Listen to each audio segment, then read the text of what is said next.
It's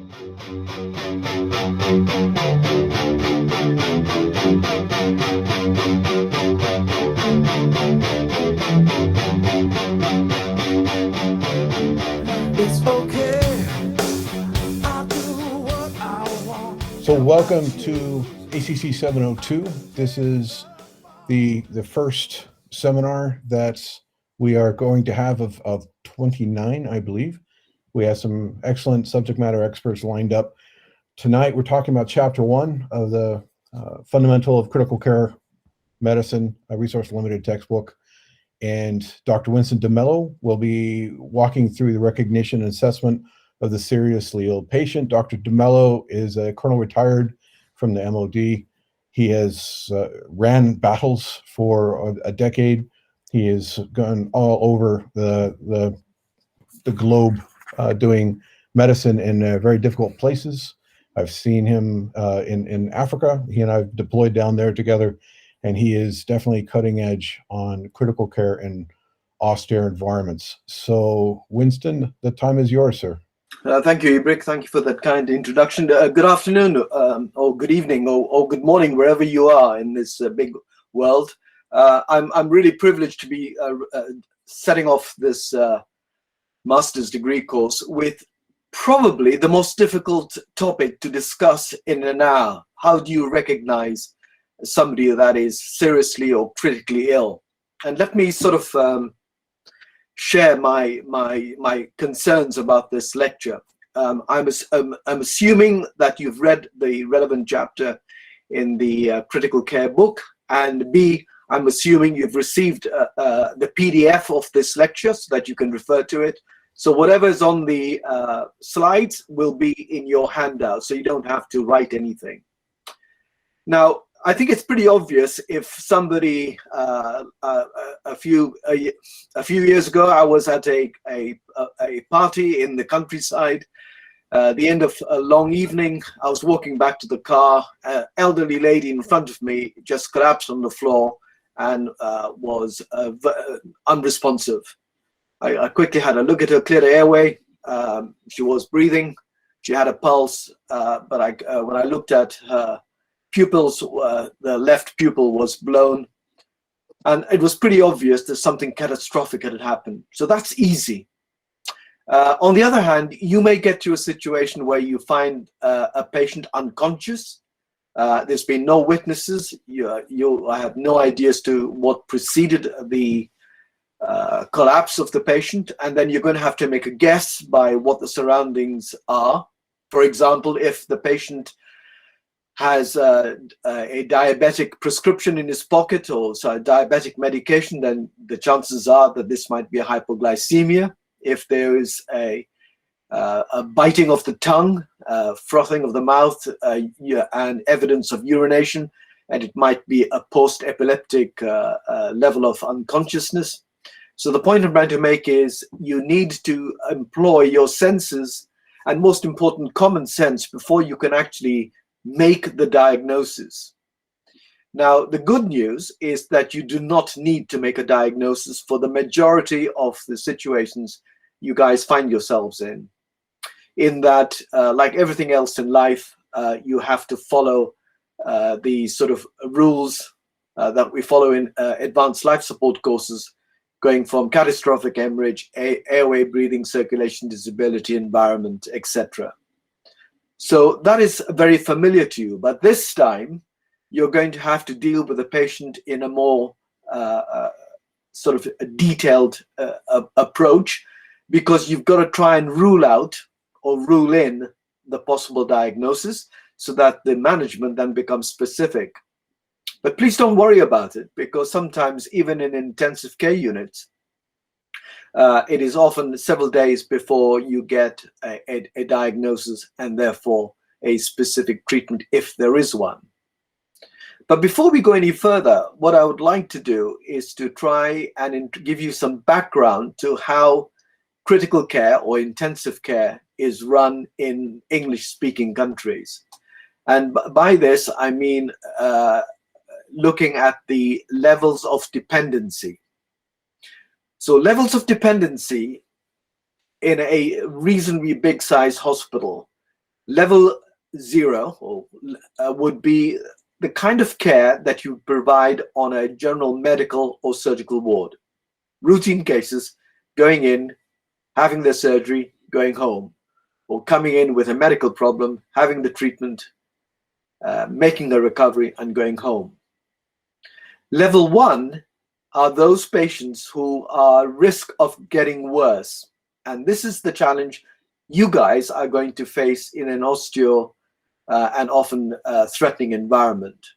And therefore, for level 1, the outreach team from intensive care will come and provide input and support the nursing and medical staff on the wards, because you want the illest patients in intensive care and the not so ill patients on high dependency care and the least ill patients on the general wards. But as we all know from COVID, in the pandemic starting in early 2020, when the resources get overwhelmed, you're going to have to provide critical care on a ward, in a made-up critical care unit, or in the emergency department, or in mobile hospitals. Level 2 is where you need more monitoring, and it's usually for a single organ support. So you might have just got respiratory depression from an overdose or an acute exacerbation of chronic lung disease, or you might need some cardiovascular support, either hemodynamics or electrical pacing, because your cardiac rhythms or hemodynamic parameters are abnormal. Or it could be patients who've had major surgery being taken away from the theatre into intensive care, ventilated overnight till all the parameters are normal, vital signs are normal, patient's comfortable, and they're then weaned off the ventilator. And finally, level 3 is when you have to provide a patient on ventilatory support, sometimes a complex modes, which you'll be taught later on, or where patients get more than one organ systems. In other words, complex patients with multi-organ failure. So you can see, you can recognize a critically ill patient by different methods. One is from a rapid deterioration, right in front of your eyes. That's easy. It's a no-brainer. That is obviously somebody who is a big sick. The challenge comes when a patient is a small sick.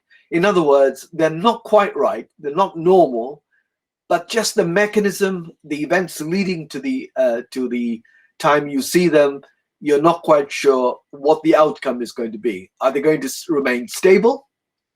Are they going to get worse? Or are they going to improve without any intervention? And that is the challenge that you guys are going to have to face. Now, in the National Health Service, over the last 20 years, the nurses and doctors from the intensive care units have formed outreach and rapid response systems.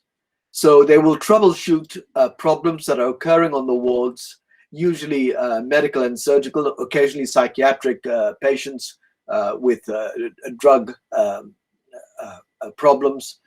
And really what they're trying to do is identify those ward patients with a possible critical illness coming around the corner, or the ones who have already developed some abnormality in their monitoring.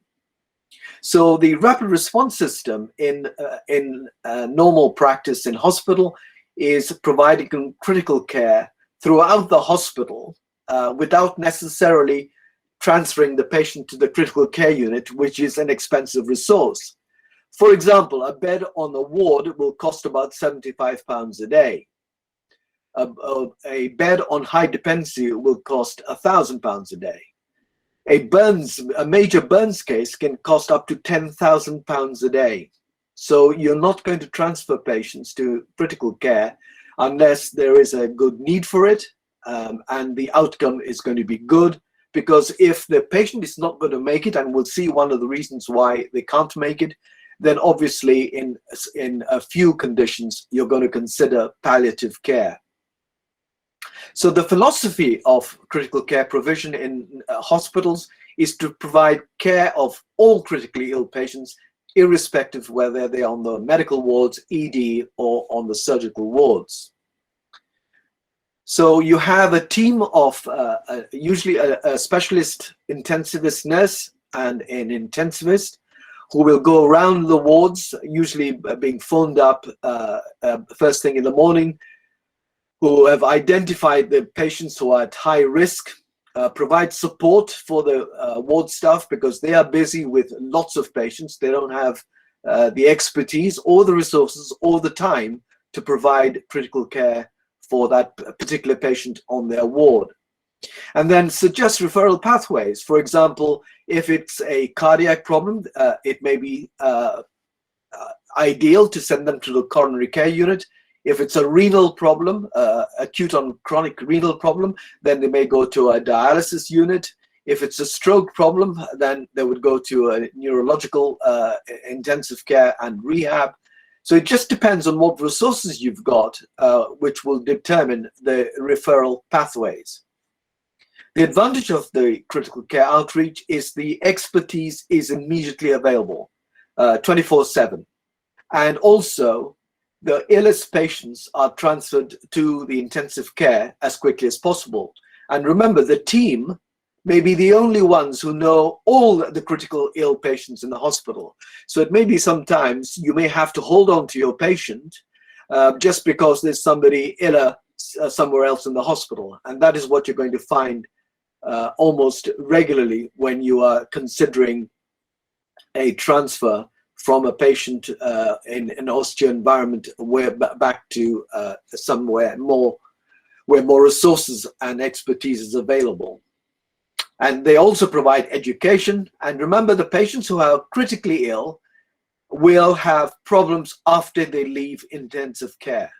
The biggest problem is PTSD. The risk of PTSD, having been ventilated under sedation and analgesia, topics that we're going to cover later on in this master's degree module, you have a high risk of getting PTSD, being awake with the tube down your throat, pain, the noise, the alarms of the ventilator and all the other machines, the day-night cycles that are disrupted. So it is important that the critical care team not only provide care for the patients coming into intensive care, but long after they've been discharged from critical care or even the hospital. And obviously good units will perform audit to make sure that they are performing well, and the academic units will provide the research. And you guys are in a very good position because there is very little data on critical care patients in austere environments. And it is something that is a bit of a black box. So when we talk about critical care in austere environments, what we are saying is, how do we transfer critical care in a hospital to a pragmatic way of delivering it when the resources, expertise, and possible time is at a premium? In Australia, they've gone even simpler.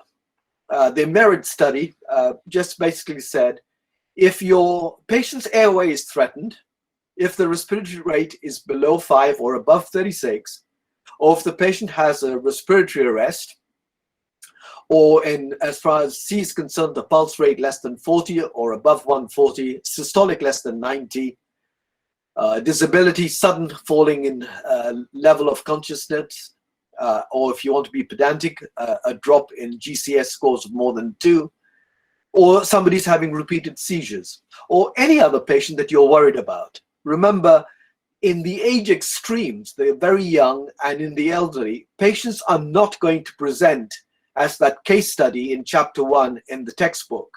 The case they talk about is a guy that is involved in a major trauma incident and is basically hemorrhaging out. But sometimes it may be difficult to work out what is going on because the young can hold their vital signs till about 30% of blood loss, and then everything collapses. So this is why it's very difficult to work out whether somebody is small sick or big sick soon to come around the corner. Now, there is another aspect that I want you to be aware of. Anesthesiologists or anesthetists, we talk in shorthand about the ASA status of a patient. This was originally described in 1941, but because of changes in medical knowledge and critical care sciences, it's now got 6 categories. So if you're ASA 1, you're a normal, healthy patient. If you're ASA 2, you have a mild systemic disease, and this would include the very young, the very old, those who are pregnant, and those who smoke. ASA 3 is the one with severe systemic disease, and it could be a combination. Usually the ones that we see in the West are things like cardiac, respiratory, and metabolic. That includes things like diabetes.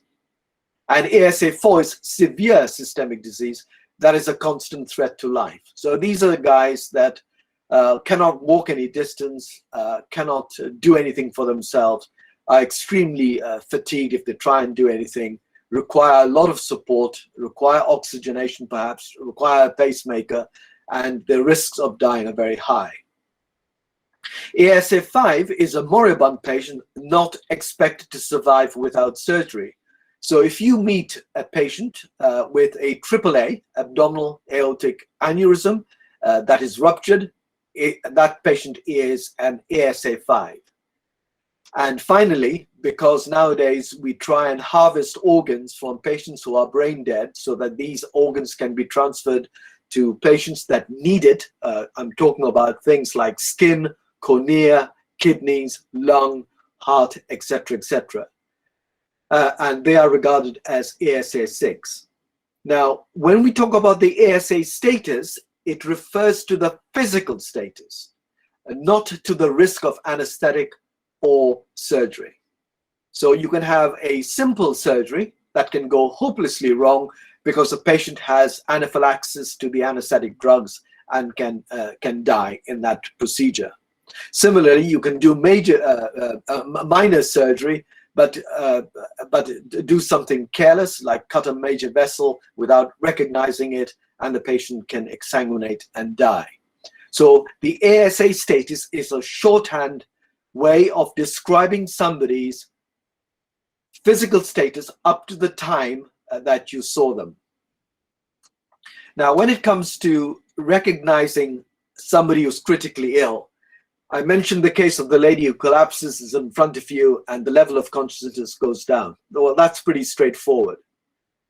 Or it could be a observation by yourself, or perhaps by a bystander or witness who sees a deterioration in the patient. Maybe the patient got stung by a bee on the head and neck and is now developing upper way obstruction. Another method of recognizing it is using your senses. If you walk into a room and a patient has evacuated their bowels and it's black and tarry and very sweet, feculent-like smelling, you know it's a melena, you know they've had a massive lower GI bleed. On the other hand, if they've vomited fresh blood, then you know that there is a upper GI bleed of a rather major hemorrhage. And as you work in your environment, you're going to be more aware of what's happening locally. If you're working in the tropics and somebody comes in with a pyrexia, you would think of malaria as a possible diagnosis. If you are in the West and somebody comes in with an infection and all the tests are abnormal, then you start thinking about other diseases which can mimic, and these are things like TB and HIV. TB is becoming really a huge problem globally because of drug resistance and the fact that we don't think about TB in a differential diagnosis.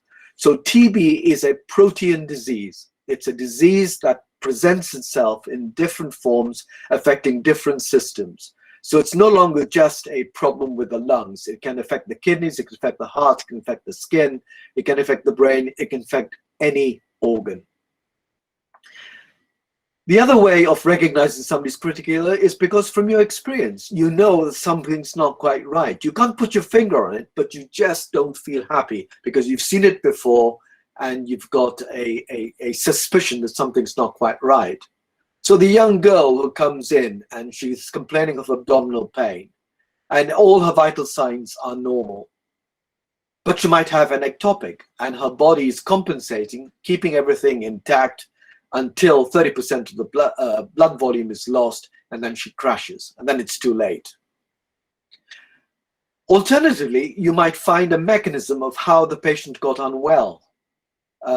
Did they went on holiday to the tropics, came back, developed a temperature, developed a cough, or whatever? That might be a clue as to what happened. So the importance of history, and I've put ample, which is the basic information, but you really need to be almost forensic in your history taking. Get the history from the patient if they're conscious, get the history from the family, from relatives, from anyone, so that you can build up a bigger picture. The location and the evidence in the scene of where you find the patients might give you some clues. If it's in a building site, somebody's lying on the floor unconscious and bleeding, and there is a ladder next to him, then you can assume that he fell off the ladder. But why did he fall off the ladder? Could it be that he slipped, which is what we associate with trauma, or could he have had a neurological stroke or TIA or a cardiac rhythm where he lost his level of consciousness for a little while, or did he suddenly become hypoglycemic because he's got diabetes? So reading the scene is important to give you some clues. And then finally, vital signs. One set of vital signs tell you nothing. But if you can document vital signs, quite often you can figure out the trend, and you can work out or exclude the possibilities. Like the case report in the chapter that you've just read, it is obvious the guy was hypotensive from blood loss with a tachycardia, a drop in systolic blood pressure, a drop in urine output, and then dropping level of consciousness. So when you approach a critically ill patient, you have to ignore what the physician does, taking a history, performing an examination, getting a differential diagnosis, ordering investigations to confirm or to exclude the differential, then coming up with a likely diagnosis, providing the treatment, and then reviewing the outcome of the intervention. But for the critically ill patient, you don't have that time, and you need to recognize they are unwell and do it quickly and initiate resuscitation without actually knowing the diagnosis or the specific treatment. So it means, just like you do in the CABCs of life support courses, the same approach applies to the critically ill patient. So let's look at it in a little bit more detail. You approach the patient and you say to the patient, "Are you okay?" If they answer sensibly, then you can probably exclude anything dangerous with A, B, C, and even D. Then you look, listen, and feel. Is there any evidence of obstruction? Listen, is there any noise? Where is the noise? Is the noise is in inspiration, that's stridor, that's upper airway, or is it in expiration, wheeze, which is low airway? However, no noise, a silent chest, means there's no air movement, so that is dangerous. You can feel some movement of air by either putting your ears to the patient's mouth, and you can actually feel the breath of air. And your action is clear the airway, and provided there's no cervical spine injury, chin lift or jaw thrust. Use airway adjunct, use a supraglottic if you're able, and you go through the surgical ladder, going then to eventually rapid sequence induction or surgical crike, which is the preferred method in osteo environments. And if you look at the airway, you have to make a decision as to why the airway has been lost. Is it due to the fact they've lost consciousness? Is it that they've got a foreign body stuck in their throat? or have they got some inflammation or infection going on? Then moving to the B's, you look at the rate. Now, the respiratory rate is critical. You can always tell the ill patient because the respiratory rate always tends to match the pulse rate. So a tachycardia, tachypnea is a bad sign. Something's not quite right. Look at the rate, look at the pattern, look at the symmetry. Put your fingers on the chest, put your thumbs in the midline of the chest and see how much of the movements of the thumbs from the midline. The part that is not moving is the part of the chest that's got the pathology. So symmetry is important. Check for bilateral air entry. And remember, listen to the axilla, especially when you've intubated somebody and the tube has gone down the right main bronchus, you won't get air entry in the right upper lobe. If the patient's distressed, you can see the evidence of respiratory compromise. They'll be tachypneic, they'll be struggling, they'll be in the tripod position, they won't be able to talk, they'll be confused, their saturations will be deteriorating, and the end-tidal CO2, if you're monitoring them, will be going up. That will provide acidosis, and acidosis, as you know, is not good news because all the cells in the human body work on a normal pH, very narrow pH scale, and if you exceed that, the cells don't function as well. And in the B, you just provide supplemental oxygen. Looking at C, look at evidence of sweating, being pale and tachypneic, like I said. The CRTs will be greater than 2 seconds, and then you can have surrogate evidence of a low pulse pressure and a blood pressure. So set up a drip and give 250 ml boluses of normal saline or Hartmann's, depending on what you've got. And then you can start escalating it to a central line if you think this is a cardiogenic cause. And we'll be talking about this in next week's presentation. And then D for disability. AFBU is the one that's all familiar to you, but I would want to introduce to you dermatology.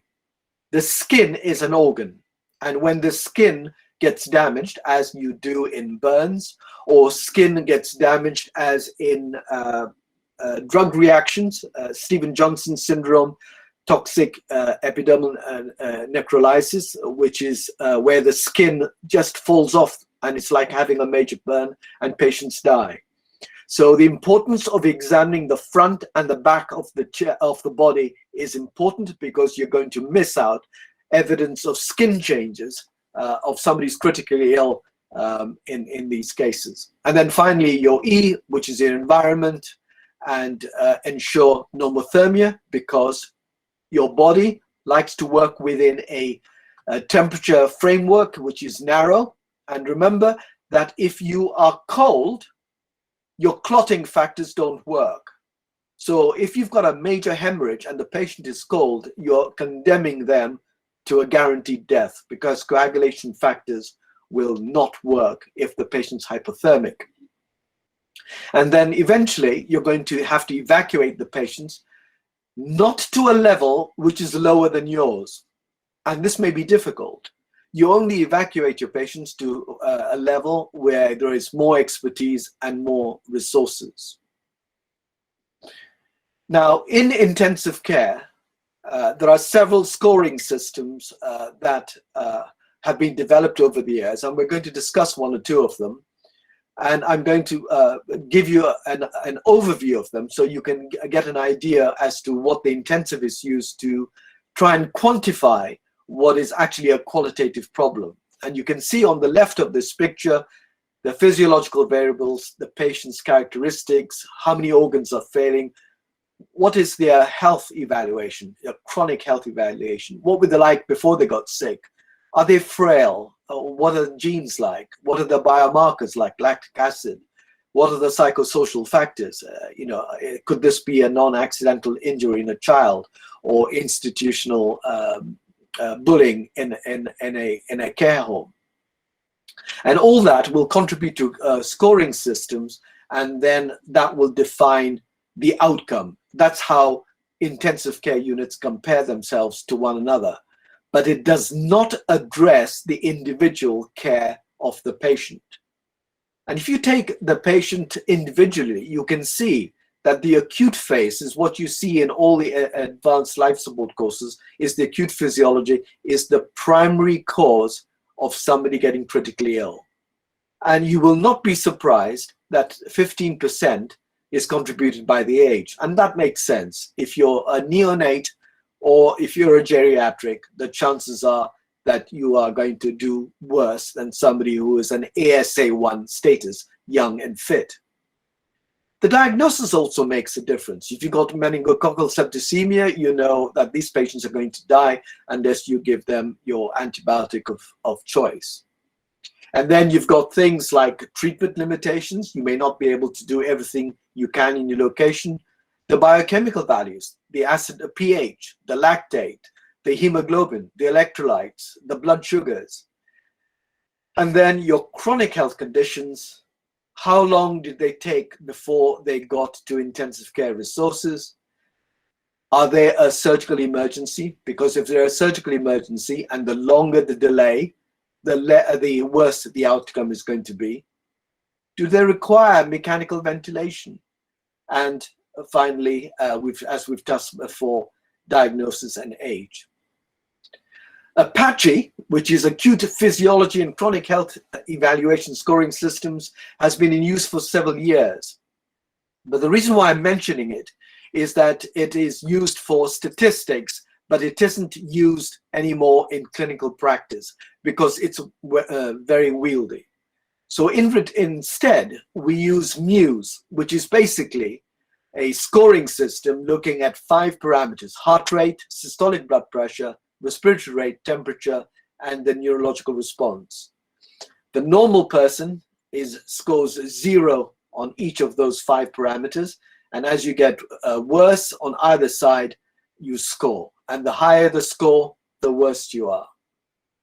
And this has just since been modified by the Royal College of Physicians, who've taken a lot more parameters, and depending on whether you're giving them oxygen or air, and then a scoring system, and then you can stratify the clinical risk to low, medium, or high. But please note here at 5 to 6, always consider sepsis. Sepsis is the silent killer. If somebody is not well and you can't put your finger on it, it's either sepsis or an autoimmune disease going hopelessly wrong. So always consider sepsis. And some of you may be familiar with SOFA, which is the Sequential Organ Failure Assessment Score. And sepsis was defined in 2016 as a life-threatening organ dysfunction caused by a dysregulated response to infection. It's complex. It is massively complex. And what the SOFA does is look at 6 systems: respiratory, and look at that, coagulation, liver, cardiovascular, central nervous system, and renal. Now, just a word about coagulation. The coagulation factors come from your liver, and the coagulation factors are the first things to go wrong. The liver function, like the bilirubin, is something that takes a little bit longer to go. And that's because the liver produces the coagulation factors, certainly the soluble coagulation factors. Now, each system scores between 0 and 4. So your worst score is 24. And if you increase your score by 2, your mortality, that's the death, increases by 10%. But the one that I want you to remember, it is so simple, it's quick SOFA, which is basically using 3 criteria. And if you've got 2 or more of them, you're in trouble. So if somebody's respiratory rate is above 22, the level of consciousness has altered, and the systolic blood pressure is less than 100, these patients, if they've got 2 or more of those 3, need to be transferred to a higher level of care.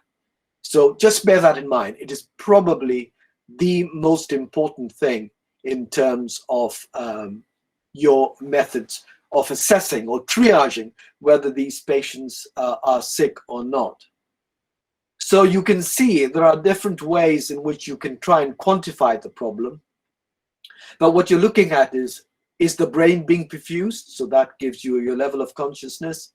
Is the lung working? So that gives you your oxygenation with pulse oximetry and the mechanical ventilation, which you entitle CO2. It could be the kidney, in which case it's your renal output or changes in creatinine and urea. Or it could be the liver with alterations in liver function tests and coagulation studies. Or it could be an increase in lactate levels. If you go for a long run or do a lot of physical exercise, you produce lactic acidosis from anaerobic metabolism. And so you've got to pay back that deficit to the bank and make sure that that lactate is then metabolized and you return back to normal. But somebody who's critically ill, the lactate's going to increase for lots of reasons, either because you're producing a lot more or not clearing the lactate as efficiently because of renal or hepatic dysfunction.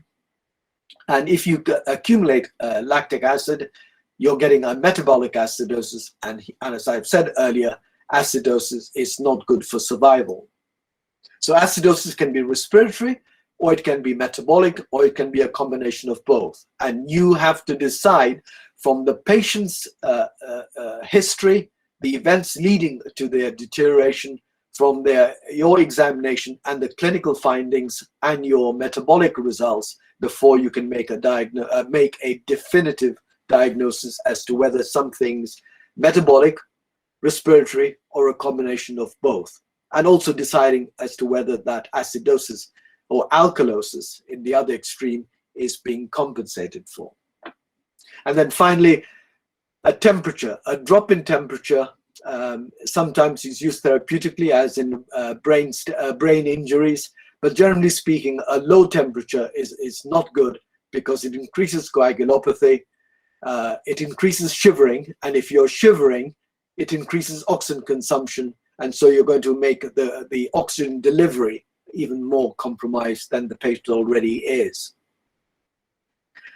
Now, in practice, physicians now are all, certainly the acute physicians are now all taught about the critical care of ill patients, and that's called the CRIMP course. And even the surgeons are now having to take care of the critically ill surgical patients, and that's the critical care of surgical patients. But both courses have the same philosophy that we've been talking about. Open the airway and initiate whatever needs to do to make the airway patent or secure, like in a cuff tube in the trachea. Once you've assessed the breathing, give them a supplemental oxygen and provide that intervention that they may need. It may be a needle decompression or a seal.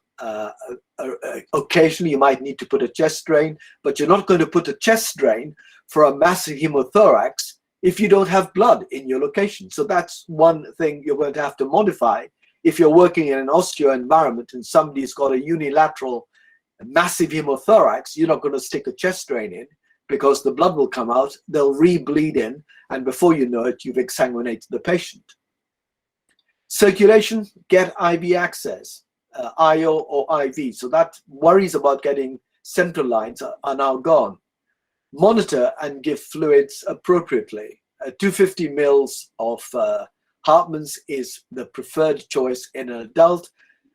But the evidence nowadays is that if you only have normal saline, it may be just as good as the recent papers have shown. And then assess the disability. Try and work out a diagnosis based on probability. Common things occur more commonly. And then if you can, provide a definitive therapy. So if somebody's hypoglycemic, you give them intravenous glucose. And then finally, where you send them will depend on what your situation is. Where are you? Are you in a hospital? Are you outside hospital? Or are you in an osteo and unsafe environment?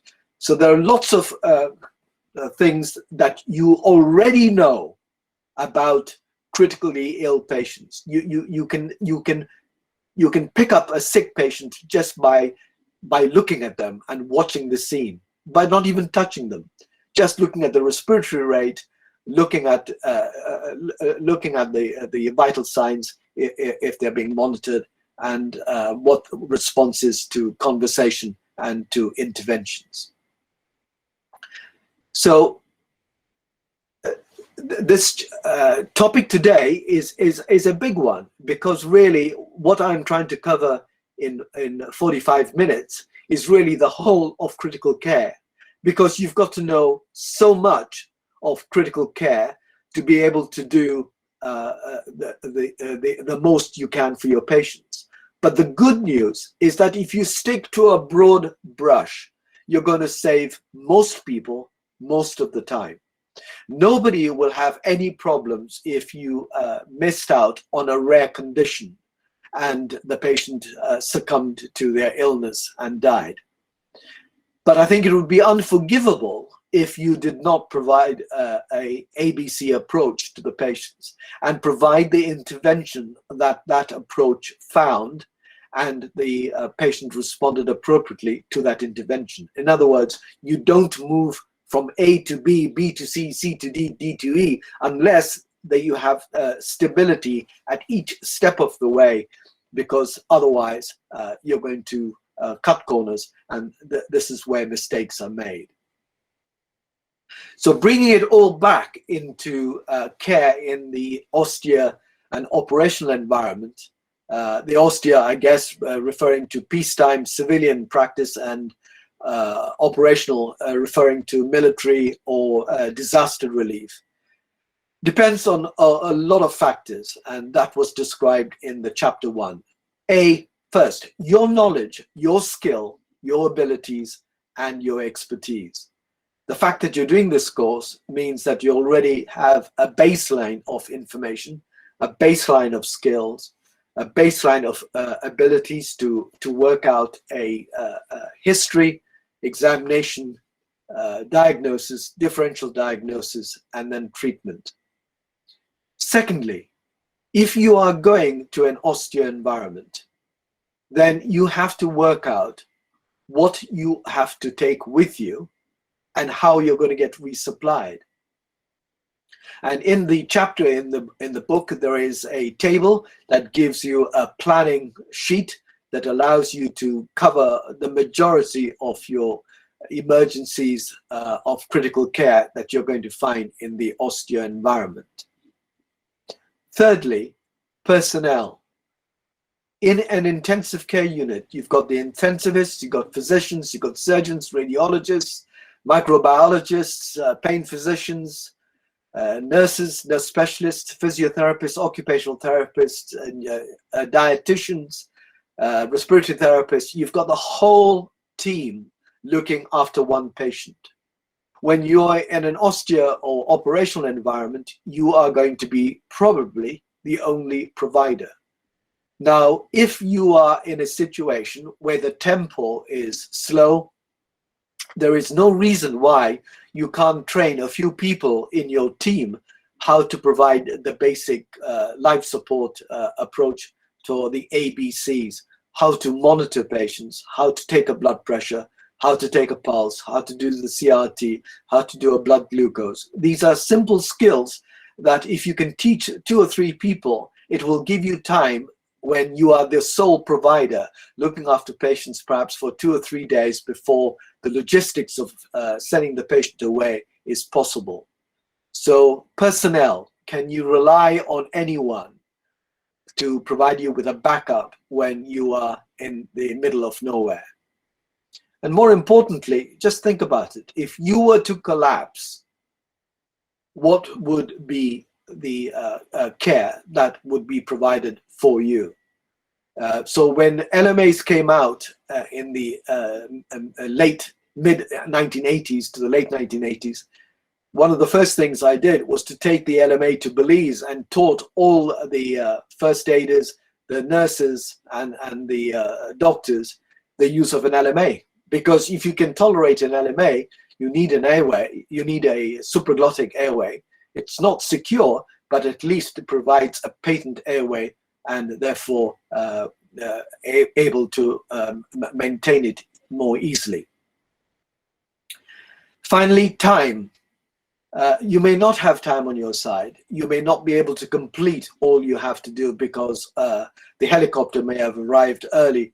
But the important thing is writing everything down as quickly as you can, either on pre-formed sheets where you just have to fill in the blanks, or scribble it on the back of a piece of paper, or even in desperate cases, write it on the patient.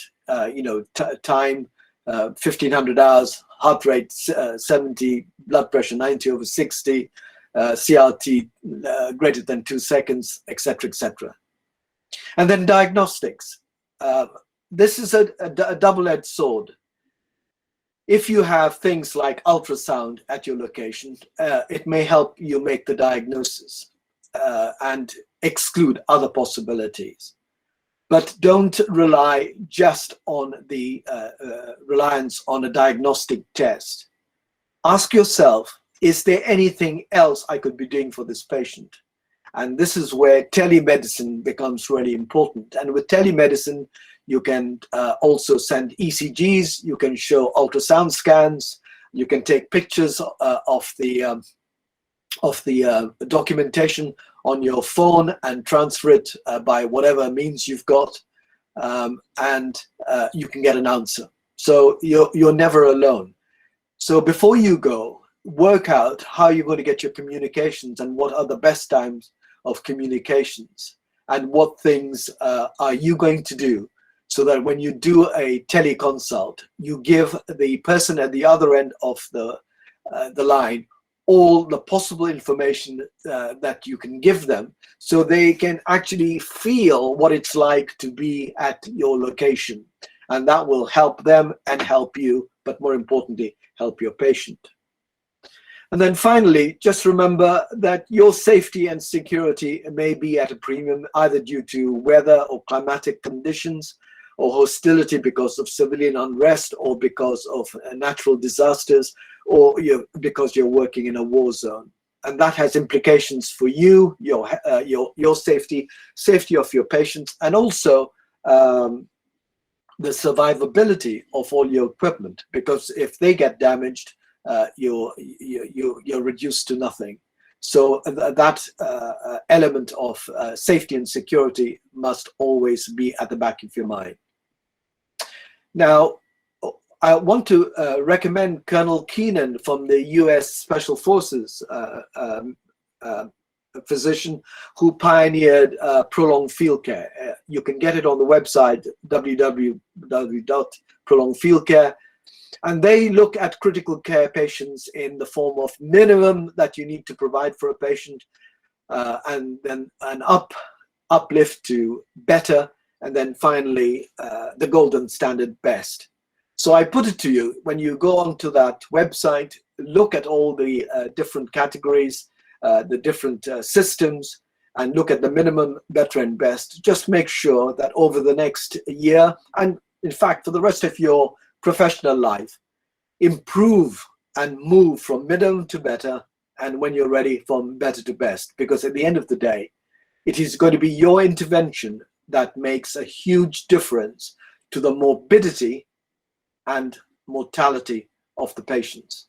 And sometimes it is very simple things.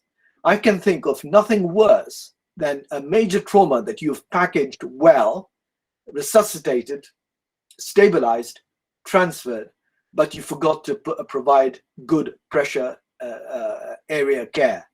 And they have to spend weeks in hospital having plastic surgery to try and repair the deficit because you didn't pay attention to detail. So I put it to you in summary, you guys already know critical care. I'm just providing you now, over the next few weeks, together with my other colleagues, a little bit more flesh to be put on the skeleton of critical care provision. Don't be daunted about it. If you're in trouble, just go back to the ABCs, and that will save a lot of angst and worries. And remember, the more you prepare and prepare for an eventuality, or think in your mind, or reflect on a case that you've done, just sit down with pen and paper and work out if you could have done it any better. And if you can't decide that, discuss it with somebody senior, decide it with somebody, one of your colleagues, or with one of the COROM members of staff. Never be afraid to ask, because the chances are that some patients sometime will get the benefit of your knowledge and expertise and experience. That's the end of my lecture. I'm ready now for any easy questions.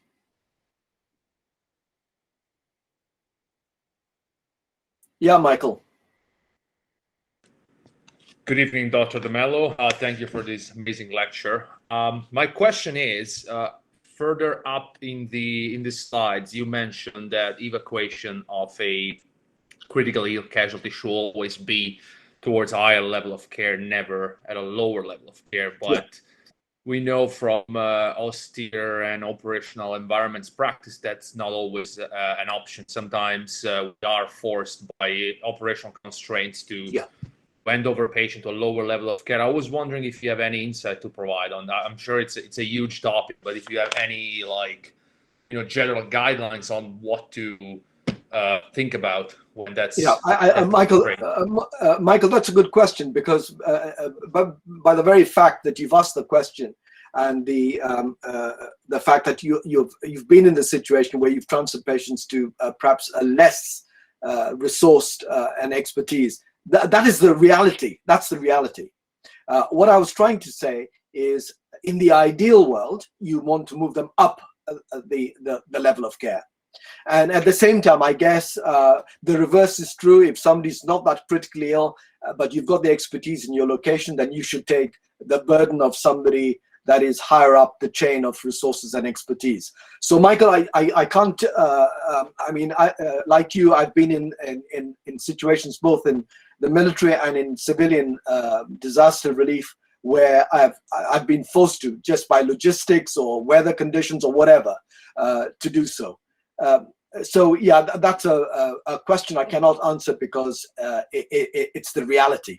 And all I was trying to emphasize is try and aim for better expertise if somebody's deteriorating, or if it's something that you can resolve at your location, like it may be, say, something like an anaphylaxis, which may resolve over the next few hours, which may obviate a transfer. So I think you've got to use your sort of judgment.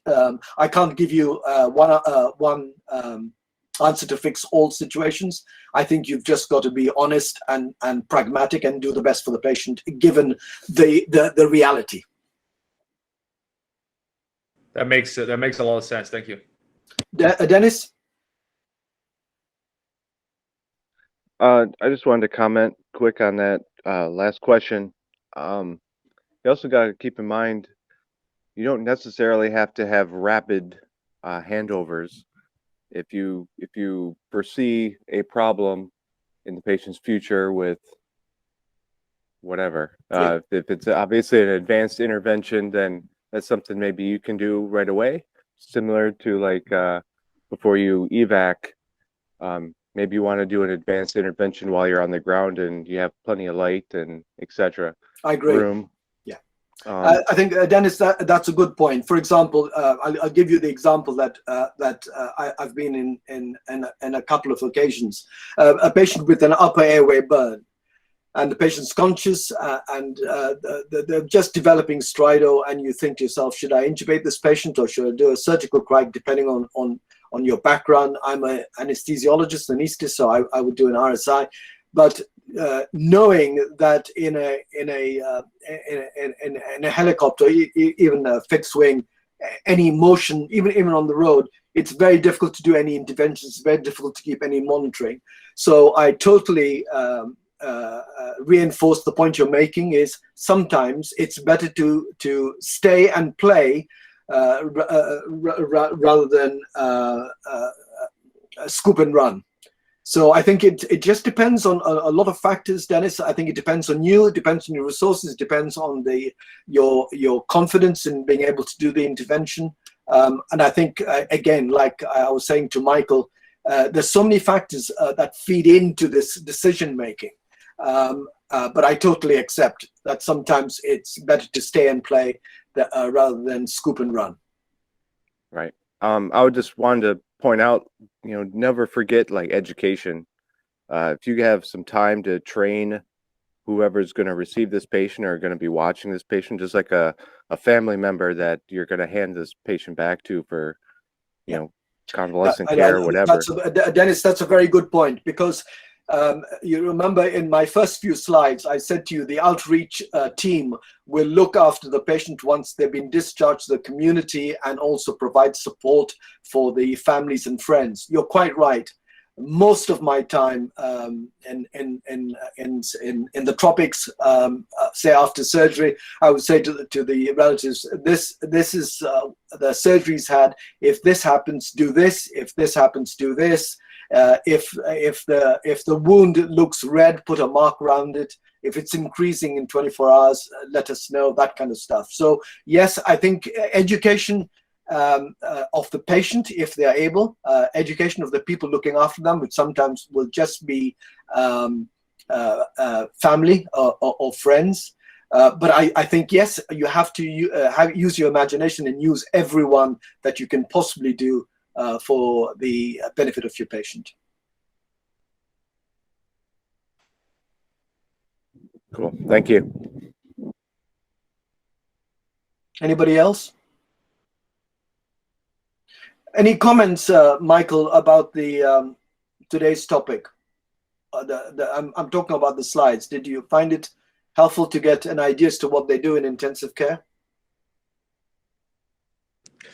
Yes, I personally find it a very very interesting first approach. I think that personally, like, as approaching critical care from an academic standpoint, I think what I need the most is some sort of systematic approach. Yep. And I think this is a good foundational layer to build on to get to that systematic approach. And to ask the whole lot of you, was there anything that could have been covered in today's topic?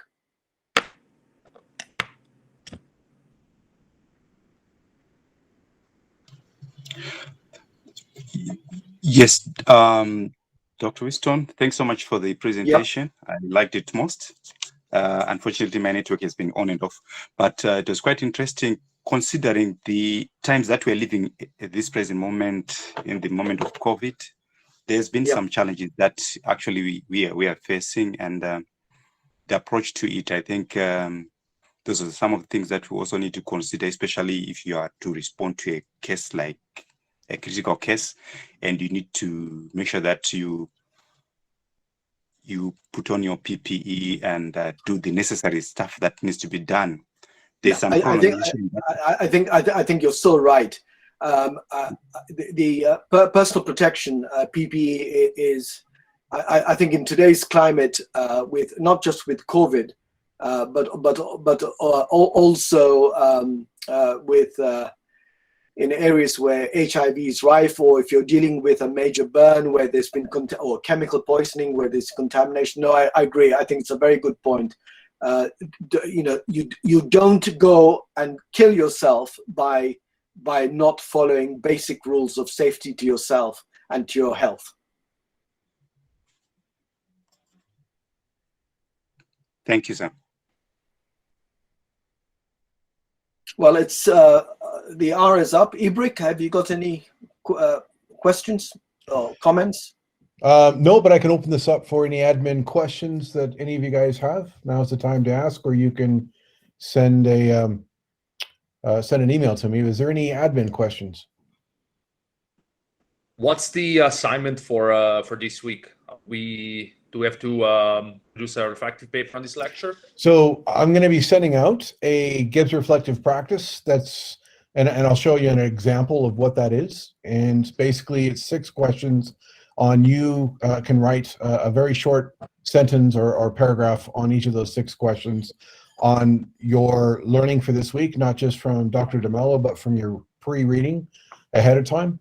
And you can send that in when you want. It needs to be in by the end of 702, which is December. So for those of you who are listening in to this recording, you got some time, but that link will be sent out either tonight or tomorrow morning. And I think that I just want to add to that, Ibrick, just the points that you, Michael, had and Mr. Grace talked about. Reflection on what was not covered, things like PPE and sometimes pragmatic transfers to levels of lower resources. Those are kind of things that are important when you're looking at reflection, because that's the reality of the education. It's not just going for the counsel of good care, but also trying to make up, understand the frustrations and limitations of what we have to work in.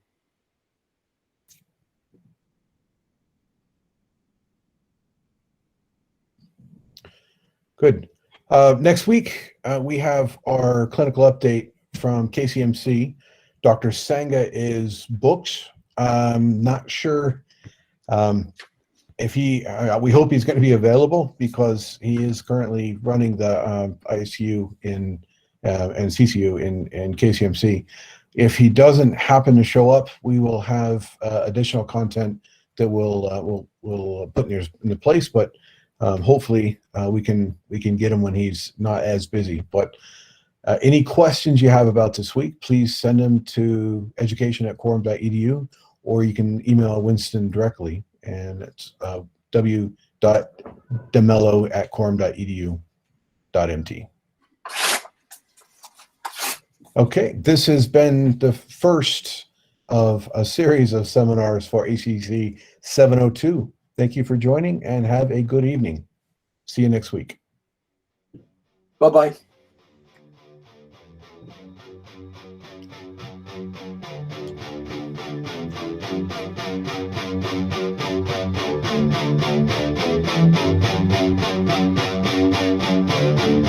It's okay.